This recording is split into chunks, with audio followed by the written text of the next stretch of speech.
Hello everyone, नमस्ते। मेरो नाम चाहिँ पारस श्रेष्ठ। म चाहिँ अहिले जापानको ओसाकामा विगत 4 वर्ष लगभग 5 वर्षदेखि बसिरहेको छु। अनि हाल चाहिँ अहिले स्टुडेन्ट भिजामा आएको जापान चाहिँ खासमा।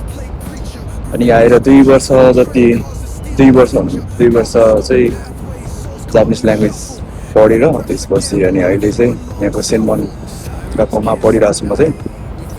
अनि अहिले चाहिँ मैले यहाँ कुरुमाको मेकानिकल इन्जिनियरिङ भन्ने सब्जेक्ट लिएर पढिरहेको छु। यो चाहिँ मेरो अब लास्ट इयर हो।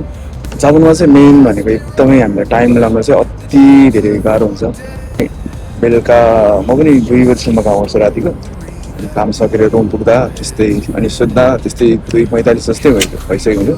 अनि मेरो काम सक्यो फेरि 2 बजी 2:30 बजी सुत्यो फेरि अनि बिहान 7 बजीदेखि 7:30 बजीभित्र त उठ्नुपर्छ। अनि यसरी गर्दा चाहिँ टाइम एकदमै थोरै हुन्छ। कलेजमा फेरि ढिलो गयो भने पनि एकदम पोइन्टहरू माइनस हुन्छ। त्यो भएको हुनाले एकदमै गाह्रो भइरहेको छ यहाँ।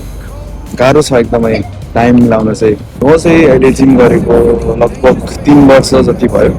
अहिले चाहिँ म आज पनि डाइरेक्ट कलेज सकेर जिममा आइरहेको छु।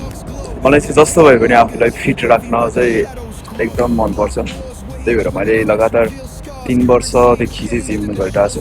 3 वर्ष 3.5 वर्षदेखि चाहिँ आफूलाई टाइमहरू मिलाउन गाह्रो भए पनि जस्तो तस्तो गरेर चाहिँ मैले जिमलाई चाहिँ टाइम छुट्याइरहेको छु।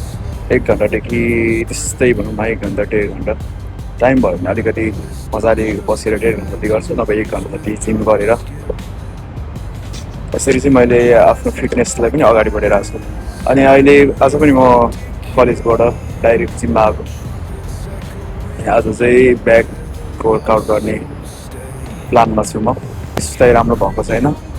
2:30 बजी सुतेको थिएँ, फेरि बिहान 7:30 बजी उठिसकेर कलेजको लागि रेडी भएर निस्केको थिएँ।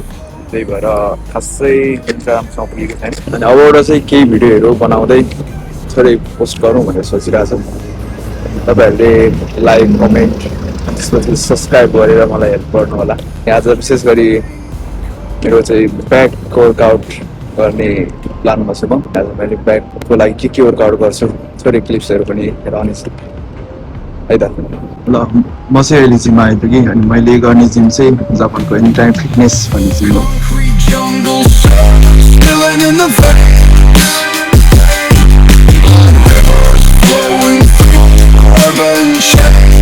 मैले चाहिँ सबभन्दा पहिला 10 मिनटको वार्मअप गरेँ। त्यसपछि 10 सेट चाहिँ मैले पुलअप गरेँ body Whitley.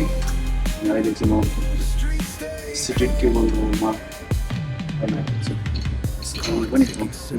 Dangerous baseline, rats scurry faster, chasing shadowed lifelines.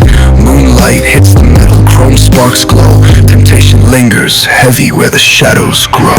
Block wars waged where the cracks reveal scars. Currency exchanged in the shells of old cars. Young kings crowned with crowns made of sin. Pawn shops thrive, dreams locked deep within.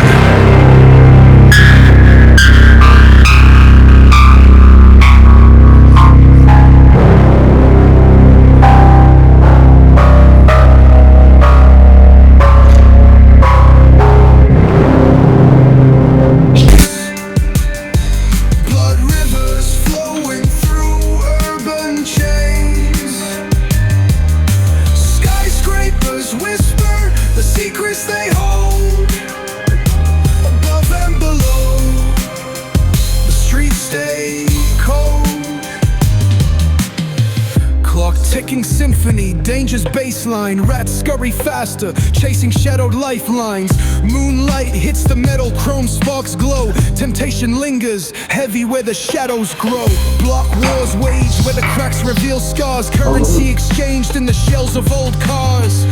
Young kings crowned with crowns made of sin. Pawn shops thrive, dreams locked deep within. Fast hands feed the slow with the devil's grip. Wisdom's just a phantom, those with power skip. Jazz in the back alleys narrates the decay. Trumpets echoing where the lost souls stay.